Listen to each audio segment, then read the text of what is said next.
cuando el diablo nos saca en cara nuestro pasado. Dice la Escritura: por tanto, conociendo el temor del Señor, tratamos de persuadir a los hombres, pues ante Dios estamos al descubierto, como espero que ante vuestras conciencias también estemos al descubierto. No volvemos a recomendarnos ante vosotros, solamente queremos daros ocasión para gloriaros de nosotros y así tengáis de qué responder a los que se glorían de lo exterior y no de lo que está en el corazón. En efecto, si hemos perdido el juicio, ha sido por Dios. Y si somos sensatos, lo es por vosotros, porque el amor de Cristo nos apremia. Al pensar que si uno murió por todos, todos, por tanto, murieron.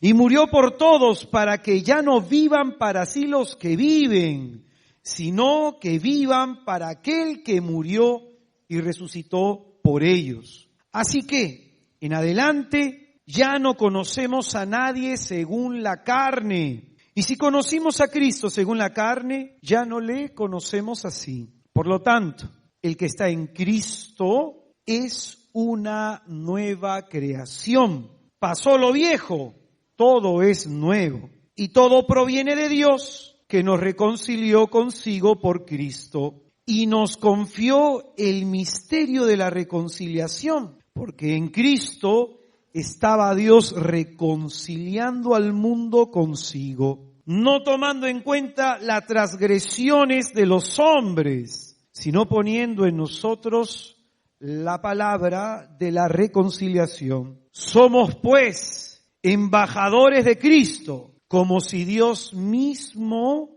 exhortara por medio de nosotros. En nombre de Cristo os suplicamos, reconciliaos con Dios. A quien no conoció pecado, le hizo pecado por nosotros para que viniésemos a hacer justicia de Dios en él. Es palabra de Dios. Quisiera centrarme en lo que él está diciendo en el versículo 17. El que está en Cristo es nueva creación. Pasó lo viejo, todo es nuevo. Este versículo nos revela una verdad que nos predica sobre el poder de Dios y sobre el poder de Dios operante en cada uno de nosotros. Ese poder de Dios puede cancelar, puede anular nuestro pasado, haciéndonos en él nuevas criaturas. El diablo va a provocar algo en nuestra mente. Cuando se habla en demonología de los ataques del demonio, hay un obispo, Corrado Balducci, y él llega a decir, enseña algo que me parece muy interesante. Dice que hay dos tipos de ataque demoníacos. Lo que se conoce un ataque ordinario y el ataque extraordinario. De forma ordinaria se habla de lo que es la tentación diabólica. Hay dos tipos de tentaciones en el ser humano, la tentación natural y la tentación sobrenatural en el contexto de lo demoníaco. Es decir, el 90% de tentaciones que tú y yo tenemos es producto de nuestra naturaleza herida por el pecado. Entonces, cuando hablamos de una tentación humana, por ejemplo, tengo ahorita un ataque de ira, es mi naturaleza. Pero si ese ataque de ira busca desarrollar todo un tema de venganza, por un tema de odio, un deseo de hacerle mal a la persona, ya eso puede suponer que algo más hay ahí. No todas las tentaciones son demoníacas. La característica de una tentación demoníaca es que es persistente, es continua. Una tentación normal nos viene en un momento determinado por algún estímulo externo o interno. Es decir, ahorita alguien me choca el carro, me da un ataque de ira, pues, pero ha habido una causa que la ocasione. ¿Amén? En cambio, las tentaciones demoníacas no necesitan de una causa probable. Aparecen con una intención perturbar, pervertir, distraer, acosar a la persona. Yo puedo tener una tentación de lujuria, pero otra cosa que esa tentación de lujuria me aparece con un pensamiento, con un deseo y me dura lunes, martes, miércoles, jueves, viernes y es algo que por dentro me vence y me empuja a querer satisfacer esa tentación.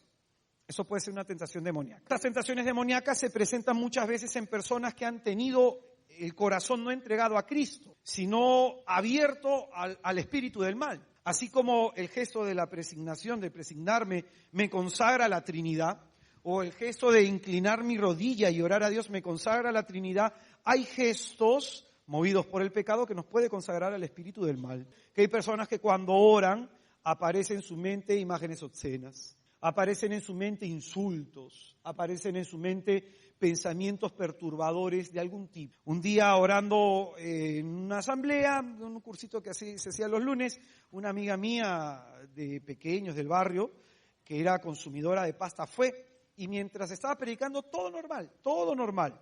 Pero justo en ese tema, por algo el Espíritu nos inspiró a hacer liberación en lenguas.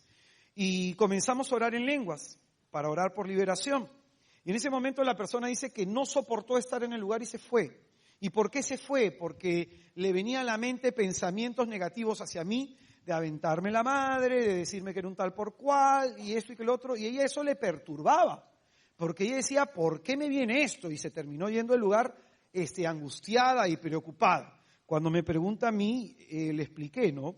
Es que cuando se ilumina, aquel que gusta vivir en la oscuridad, fastidia los ojos. El diablo es así, mora en la oscuridad, mora en las tinieblas. Entonces cuando se hace oración, lo que aparece es una manifestación demoníaca. La manifestación demoníaca puede darse de una manera ordinaria. Me bloqueo con lo que está pidiendo el predicador. Orar, reflexionar, me bloqueo.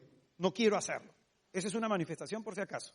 Otra manifestación un poco más exagerada es cuando se da un tema de liberación más profundo, en donde la persona puede sacar la lengua, en donde la persona se le puede hinchar el cuello y puede tener manifestación de exteriores más notorias. Es en ese sentido entonces de que hay que discernir entre una tentación natural y una tentación demoníaca. Esa es la forma extraordinaria, común, que tiene el diablo para atacar. Pero hay otra forma, la forma extraordinaria, en la que se prestan tres casos. Se dan tres casos. Lo que es la obsesión demoníaca, la opresión demoníaca, yo prefiero utilizar ese nombre por un contexto más teológico y bíblico. Obsesión, opresión y posesión. Son ataques extraordinarios, manifestaciones extraordinarias del diablo. La obsesión, la opresión y la posesión, manifestaciones extraordinarias. La persona tiene que haber con su consentimiento, haciendo uso de su libertad, haber dejado entrar al diablo. Y ojo, una forma como se le deja entrar es haciendo un pecado, cometiendo un pecado con la total, por ejemplo, ¿no? Yo miro pornografía, sé que a las tal hora mi familia está dormida, entonces ese consentimiento que yo doy al mal, ese consentimiento que yo doy al pecado, eso es una puerta abierta. Por ejemplo, yo soy una persona que tiene una inclinación hacia la ira, hacia el resentimiento, la envidia, la venganza, la mentira, el pecado que fuera. Una cosa es que yo luche y otra cosa es que yo abiertamente lo consienta. Cuando hay un abierto consentimiento, hay una negación de Dios, pues. Hay un rechazo a Dios. Abiertamente el pecado es rebelión y en ese contexto de rebelión del que va a hablar el apóstol San Juan, va a decir que el que peca demuestra ser un rebelde. Una cosa es caer por debilidad, pero cuando hay el consentimiento, ahí estamos hablando pues de una rebelión contra Dios. Y es ahí que el diablo pues puede entrar en la psiquis de la persona. La palabra obsesión proviene del término latín obsesio, que significa asedio. Una persona que está obsesionada por el enemigo significa que el diablo le ha cerrado las salidas. Le ha cerrado las salidas. Tengo un problema, tengo otro problema, o ya sea que tienes un problema que te agota tanto psicológicamente, te estresa tanto psicológicamente que no te da espacio para orar. Hay personas que podemos estar pasando o hemos pasado por situaciones parecidas. Nos viene un problema con un montón más. O no solamente eso, un problema tan grande que no vemos salida, no vemos solución, no vemos escapatoria, no vemos una oportunidad de salvación. Y decimos, sí, yo confío en el Señor, pero en el fondo tu corazón está lleno de pánico y lleno de angustia.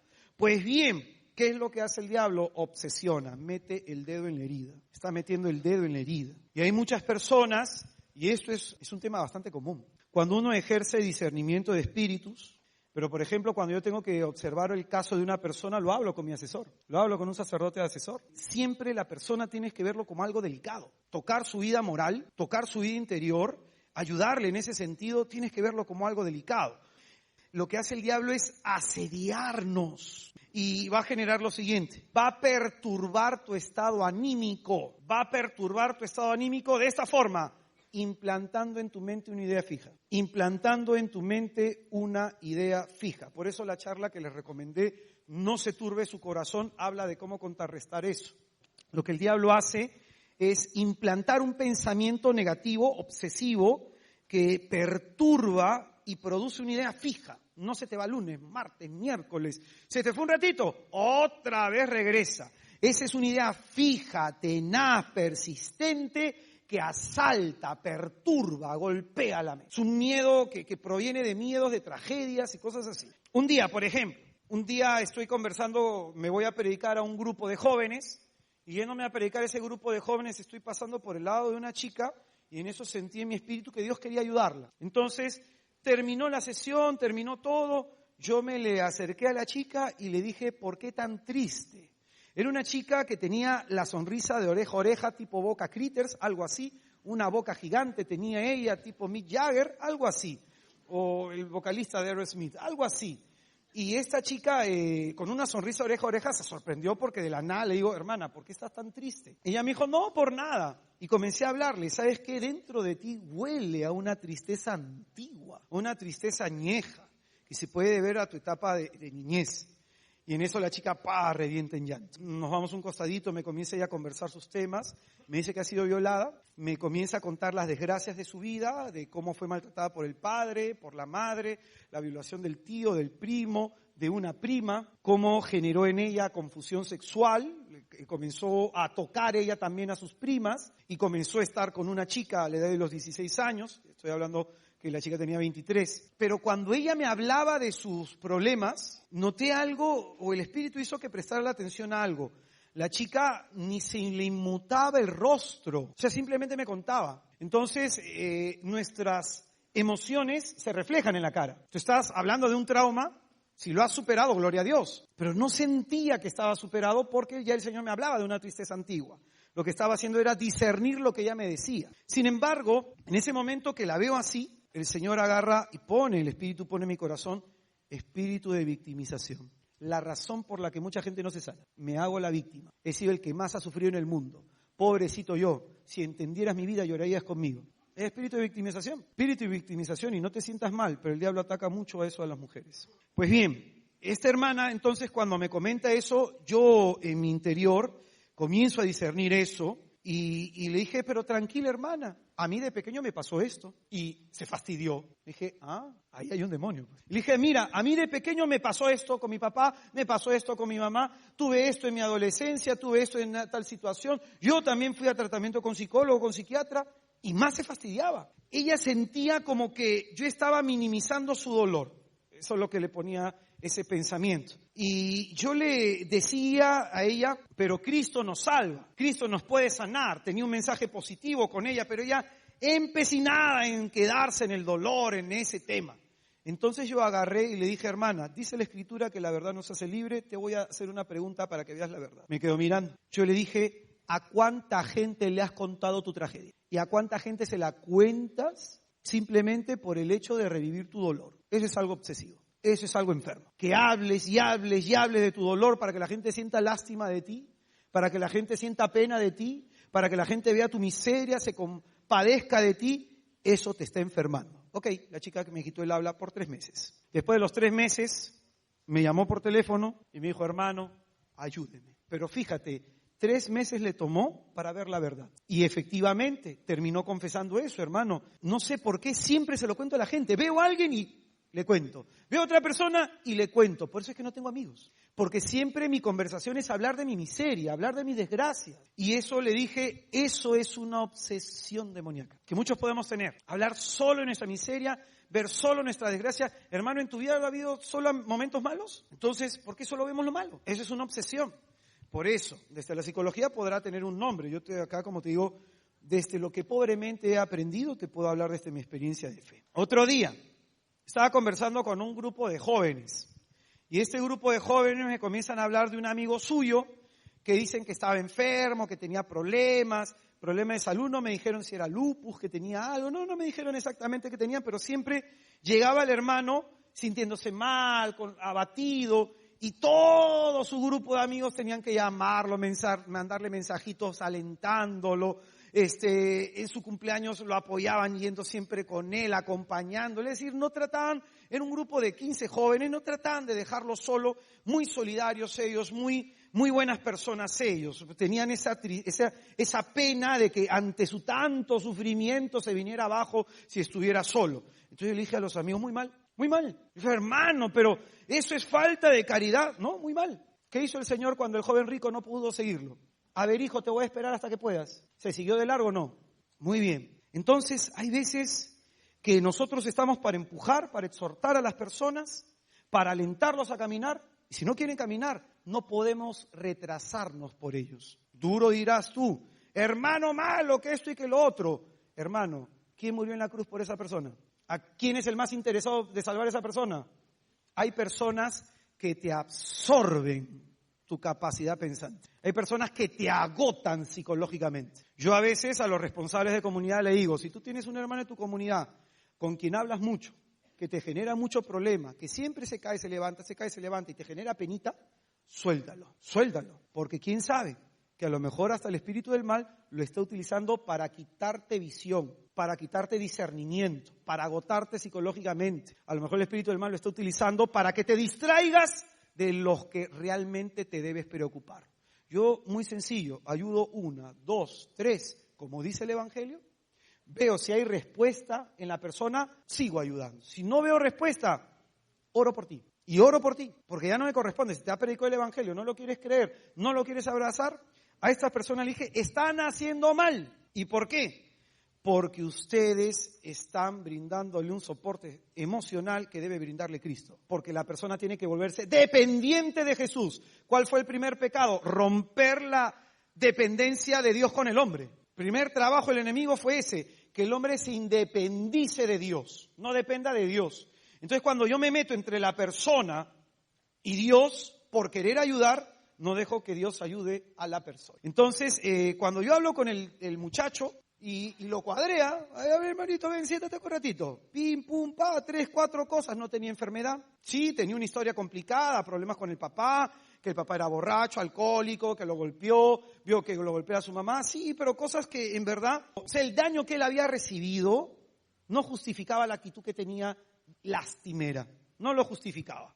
Hay personas que han sufrido más. Yo te lo digo porque he hablado con un montón de gente, hermano, yo he orado por mucha gente, no es por decir, este ha sufrido menos, este ha sufrido más, a todos nos afectan nuestros problemas de una manera personal, individual, particular, de acuerdo a nuestra estructura mental. Sin embargo, que esta persona, escucha bien, se alimentaba de la lástima de la gente. Se alimentaba de la lástima de la gente. Es verdad, habían antecedentes psiquiátricos, porque también eso hablé con la persona. Habían antecedentes psiquiátricos, pero fíjate, la obsesión era la lástima, alimentarse de eso. Entonces esta persona buscaba eso. Al final no había enfermedad, al final no había mayor problema. Cuando yo le dije al muchacho, te ofrezco yo tratar de discipularte en Cristo, atenderte cada cierto tiempo, hacerte acompañamiento espiritual y ayudarte a acercarte al Señor. Amén, hermano, cuando usted quiera. Le dije, haz tal tarea y me llamas cuando la termines. Hasta ahorita espero. 4 años ha pasado. Y cuando me ve el muchacho se corre, parece que ha visto al cuco. Pero así es, pues. Hay algunos que se alimentan de la lástima, pensamientos obsesivos, el ocasionar tristeza. Romper esa actitud en esas personas es vital para que la persona, por el golpe, tenga impulso para mejorar su vida. En Isaías 43:18, que también hemos enseñado, dice, no te acuerdes más de lo pasado. Isaías 43:18, dile al que está a tu izquierda, a tu derecha, no te acuerdes más de lo pasado. A veces Miramos mucho hacia atrás porque tratamos de hallar respuesta y solución a nuestro presente en aquello que nos pasó. Repito esta idea. Miramos mucho hacia atrás porque tratamos de hallar respuesta y solución a nuestro presente por aquello que nos pasó. Cuando la respuesta se busca hacia atrás, la persona cae en depresión. La persona que vive mirando mucho hacia atrás vive deprimida. La persona que vive mirando mucho hacia el futuro vive con ansiedad. Escuchen bien esto. No hay nada en tu pasado que te dé respuestas para mejorar tu presente. Que integres tus heridas a tu vida te va a ayudar a un proceso de crecimiento personal, de integridad emocional. Sin embargo, la solución de tu vida está en una persona, en Cristo. Colosenses 3:3. Mi vida, el sentido de mi vida, el misterio de mi vida está escondido. Significa que tengo que penetrar el misterio por la adoración para descubrir el propósito de Dios para conmigo. Tú vas a ser feliz en la medida que en ese propósito te realices. Por eso es necesario buscar solución en Cristo, no en nuestros traumas. El diablo nos obsesiona con mirar hacia atrás. Y sin embargo, la palabra de Dios poderosa, Job 8:7, hermanos, si nunca se escuchó esta cita bíblica, palabra de Dios para ti y la desatamos en orden de lo profético. Tu pasado será una miseria comparado a tu espléndido futuro. No sé si lo entiendes. Esa es la palabra que tiene tu Dios para ti. Que estás metido en tu pasado, mirando lo que no te salió bien, mirando tus temas de entrampamiento espiritual. Hermanos, cuando la respuesta de nuestra vida no está hacia atrás, hay que mirar a Cristo que está por delante de nosotros. Las respuestas de nuestra vida están en Cristo, en Cristo. El entender el misterio de nuestra vida, el misterio de lo que nos ha pasado, el misterio de lo que vamos a vivir, está en Cristo. Hermano, a mí el Señor me ha mostrado hasta cosas de futuro, de mi vida. No me ha hecho como le ha hecho a algunos hermanos que les ha dicho hasta cuándo iban a morir. El Señor me ha mostrado cosas del ministerio, me ha mostrado la cruz que me ha pedido cargar, me ha mostrado las cosas como se iban a dar en algunos temas. Me ha pedido orar por 7 años por algunas situaciones mías que iban a acontecer y prepararme antes que acontezcan. Es decir, hermano, que Cristo te muestre para qué has venido a este mundo. Que Cristo te muestre por qué tienes el don de la vida. ¿Tú qué piensas que es una vida estéril? Tu vida es fecunda si está unida a Jesús. Tu futuro será espléndido en comparación del miserable pasado que hemos tenido. El acontecimiento Cristo es importante en nuestra vida. El trauma de la cruz fue curado por el encuentro que aquel tuvo de entre los muertos, Jesús. El trauma de la cruz, como enseñábamos en los discípulos de Maús, fue curado por el encuentro con Jesús. ¿Y no crees tú también que tus traumas serán curados en la medida que te encuentres con Jesús? Eclesiastés capítulo 7, versículo 10 dice, Dios restaura lo pasado. ¿Qué es lo que dice? En el nombre de Jesús proclamo sobre ti que Dios ha empezado a restaurar tu pasado. Hay cosas que trabajar en nosotros, en las que tenemos que colaborar, la conversión es una de ellas, pero Dios ha empezado una obra de restauración. Cuando mucho te ataca el diablo, si yo tuviera un tema de salud, no le pregunto a un ingeniero, se lo pregunto a un amigo mío que tengo que es doctor. Si yo necesito saber sobre un tema legal, no se lo pregunto al doctor, se lo pregunto a un abogado. Amén. Hermano, el consejo que te voy a dar es de esa experiencia. Mateo 4, 10, 11. Mateo 4, versículo 10 al 11. Dícele entonces Jesús, apártate, Satanás, porque está escrito, al Señor tu Dios adorarás y solo a Él darás culto. Entonces el diablo le dejó. ¿Cómo le deja el diablo a Jesús? Cuando el Señor proclama esta palabra, al Señor tu Dios adorarás y solamente a Él darás culto. Solamente Él darás culto. ¿Cómo se le cierra la boca al diablo? Adorando a Dios. ¿Cómo se le cierra la boca al diablo que implanta pensamientos perturbadores, distractores? ¿Cómo se le cierra la boca? Adorando al Señor nuestro Dios. Y acá más o menos te cuento mi pobre testimonio. Yo he tenido una vida difícil, ya desde el vientre materno. Como dice el Señor, a todos nos llama desde ahí. Desde antes que naciéramos, el Señor ya nos conocía y nos ha consagrado para las naciones. Amén. Pues bien, tuve la desgracia de ser ultrajado a los 8, a los casi 10 años y a los 11 años. Pues bien, yo desde la edad de los 11 años hasta la edad de los 22 años he vivido constantemente con pensamientos suicidas. Lo he intentado en esa etapa unas 3 veces. Lo intenté 3 veces. Pues bien, a cada problema que yo tenía, cada desgracia que yo tenía, para mí la alternativa era dejar de vivir. Cuando un día me peleo con Dios, yo le dije, maldito el día en que nací. Y sin saberlo hice lo mismo que el profeta Jeremías. Las entrañas de mi madre hubieran sido mi tumba. Es lo que dice el profeta Jeremías.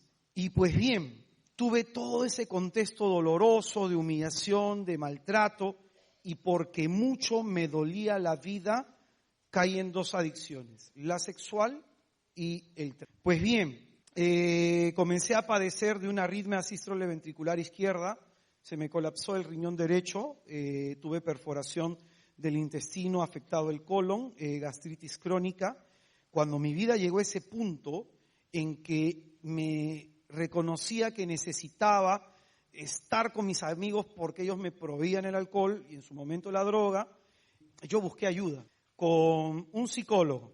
Primero con un psicólogo, me fui con un psicólogo, me habló, me recomendó un psicoterapeuta. Me fui con el psicoterapeuta y a la vez me pidió que hablara con otro psicólogo, 3.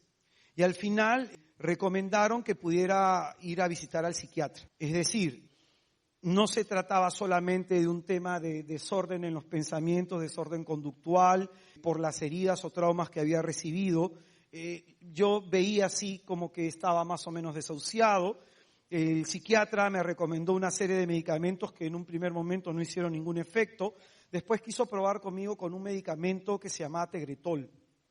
Yo podía dormir 3 horas a 4 horas máximo. Mi sistema nervioso estaba colapsado, de ahí la arritmia sístole ventricular izquierda. Cuando yo estaba de emergencia en la Maison Santé, cada vez allá en Chorrillos, cada vez que estaba mal, en algún momento yo le decía a Dios que me llevara, porque era horrible estar yendo 3 o 4 veces al mes a ese lugar sabiendo lo que tenías. Cada vez que llegaba a la Maison de Santé, llegaba drogado, llegaba tomado, tenían que desintoxicar mi organismo y me quedaba prácticamente toda la noche. En una noche, 4 personas que estábamos en cardiología, murieron 3. Y era así como que estaba avanzando la cuestión. Y yo esa noche que dormí, o que ya estaba sedado, porque me sedaban, yo le dije al Señor que si me llevaba me tuviera misericordia, aunque estaba peleado con Dios. Pues bien, con todos esos traumas, problemas, imagínate en mi mente cuál obsesiva pudo haber sido. Hermano, yo pasaba por una iglesia y me tenía que presignar como 5 veces. Tenía un tema con todo lo religioso. Pensaba que Dios me estaba castigando, pensaba que Dios me había maldecido, pensaba que mi vida era así. Sin embargo, algo quedaba ahí de buscar a Dios. Cuando yo hice mi primera comunión y las monjitas me terminaron la comunión, yo le dije, nunca más vuelvo a pisar la iglesia y nunca más la pisé. Porque la monjita era, párate, siéntate, arrodíllate, ahora pon tus manos así, ahora haz esto, ahora haz lo otro, ahora haz aquí. Oye, y eso a mí me ocasionaba terror, que estuvieran dando siempre órdenes. Para mí era un tema complicado. Yo buscaba, me iba mucho a la Santísima Cruz de Barranco, ahí estaba la imagen del Señor de los Milagros, y solamente iba y me arrodillaba ahí y lloraba. Y le decía a Él, ¿por qué me has dado esta vida? Yo no te pedí nacer, así le dije, no te pedí nacer. Y ahí entendí con los años lo que dice San Agustín, Dios que te ha creado sin tu consentimiento, necesita de tu consentimiento para salvar. En medio de todo ese contexto, hermano, de pasar de un psicólogo a otro psicólogo, un psiquiatra, tuve la gracia, en un momento el más difícil de todos, el más decisivo de todos, el más doloroso de todos, tuve la gracia de escuchar, después que intenté suicidarme, un policía que me dijo, si tu vida está jodida, busca a Jesús. La prédica más efectiva que escuché. Le hice caso al policía, a donde Dios me lleve, ahí lo buscaré, porque yo hasta ese punto había creído que Dios no existía. Hasta ese punto yo tenía ese pensamiento, Dios no existe, la imaginación del hombre, que esto y que lo otro, porque a mí me generaba un tema obsesivo todo lo que me había pasado y pensar que Dios me amaba con todo eso, me había generado un dolor profundo. Entonces, en ese contexto, un día mi mamá me toca la puerta y me dice, oye, en la parroquia Santísima Cruz de Barranco están haciendo confirmación de adultos, ¿por qué no te inscribes? Ya, pues, me metí a la confirmación, conocí un grupo de personas, me invitaron a un retiro y en ese retiro fui tocado por Dios, fui tocado por el Señor. Tuve, ya he contado algunas veces, una experiencia por la gracia del Señor, una experiencia mística.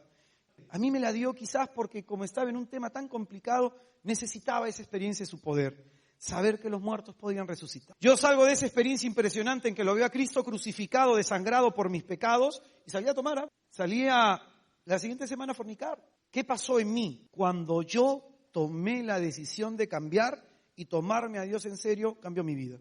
Ojo con lo que te estoy diciendo. Puede ser que hasta este momento no nos estemos tomando a Dios en serio.